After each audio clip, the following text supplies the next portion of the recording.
সহজে কিভাবে সুন্দর গ্রামের দৃশ্য আঁকবেন আজকের ভিডিওতে তা দেখানোর চেষ্টা করছি। আসুন কিভাবে আমি একটি সুন্দর প্রাকৃতিক দৃশ্য আঁকি দেখুন।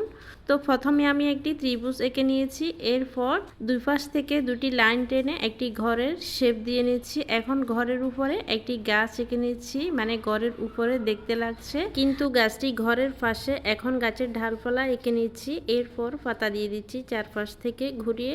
এভাবে খুব সহজভাবে সুন্দর গাছ আঁকা যায়। তো এপাশ থেকে আরো দুটি ঘর এঁকে নেব ছোট ছোট করে। তো আপনাদের কাছে এরকম গ্রামের দৃশ্যগুলো কেমন লাগে অবশ্যই কমেন্টে জানাতে পারেন। তো দেখুন কিভাবে কতটা সহজভাবে ঘরগুলো এঁকে নিচ্ছি। আশা করছি সম্পূর্ণ ভিডিওটি দেখবেন। আজকের এই সম্পূর্ণ প্রাকৃতিক দৃশ্যটিতে কালার করে দেখাবো, তো কোথায় কোন কালারটা দেব সেই আইডিয়াটা পেয়ে যাবেন।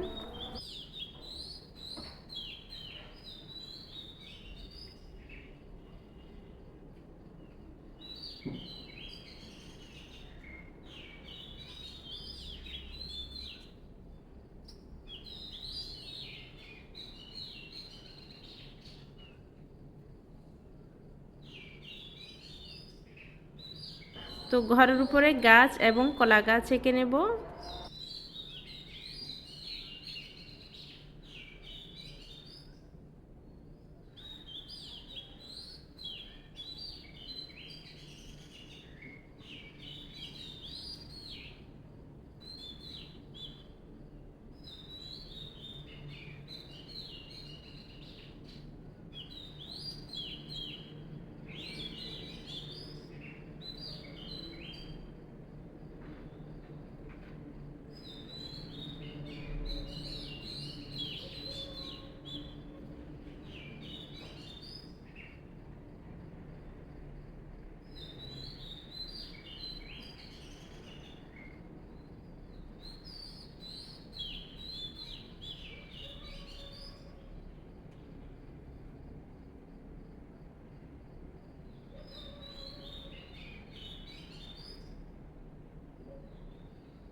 তো এই ছিল আজকের ভিডিও। কেমন লেগেছে অবশ্যই কমেন্টে জানাবেন। ভালো লাগলে বন্ধুদের মাঝে শেয়ার করবেন যাতে অন্যরাও দেখতে পায়। তো যারা যারা সম্পূর্ণ ভিডিওটি দেখছেন সবাইকে অসংখ্য ধন্যবাদ।